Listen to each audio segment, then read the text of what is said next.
నమస్కారం. ఓటెన్ TV news కి స్వాగతం. ఒంగోలులో దారుణ హత్యకు గురైన టీడీపీ నేత మాజీ ఎంపీపీ ముప్పవరపు వీరయ్య చౌదరి కుటుంబ సభ్యులను విద్యా ఐటీ శాఖల మంత్రి నారా లోకేష్ పరామర్శించారు. ఈ ఉదయం ప్రకాశం జిల్లా నాగులుప్పలపాడు మండలం అమ్మనబ్రోల్లోని వీరయ్య చౌదరి నివాసానికి వెళ్లిన మంత్రి లోకేష్ ముందుగా ఆయన చిత్రపటానికి పూలమాల వేసి నివాళులు అర్పించారు. అనంతరం వీరయ్య చౌదరి సతీమణి కుమారుడు ఇతర కుటుంబ సభ్యులను పరామర్శించి ధైర్యం చెప్పారు. వీరయ్య చౌదరితో తనకున్న అనుబంధాన్ని ఈ సందర్భంగా మంత్రి గుర్తు చేసుకున్నారు. యువగళం పాదయాత్ర సమయంలో తనతో పాటు అడుగులు వేశారని, పార్టీ పటిష్టత కోసం కృషి చేసిన వీరయ్య చౌదరి దారుణ హత్య బాధాకరమని అన్నారు. హత్య నిందితులను కఠినంగా శిక్షిస్తామని అన్నారు. వీరయ్య చౌదరి కుటుంబానికి పార్టీ అన్ని విధాలా అండగా ఉంటుందని భరోసా ఇచ్చారు.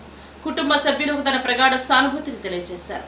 ఈ కార్యక్రమంలో మంత్రులు డోలా బాల వీరాంజనేయ స్వామి, గొట్టిపాటి రవి, ఎమ్మెల్యేలు దామచర్ల జనార్దన్, ఉగ్ర నరసింహారెడ్డి, బిఎన్ విజయ్ కుమార్, ఇంటూరి నాగేశ్వరరావు, జిల్లా టీడీపీ ప్రజా ప్రతినిధులు, నాయకులు, పార్టీ శ్రేణులు పాల్గొన్నారు.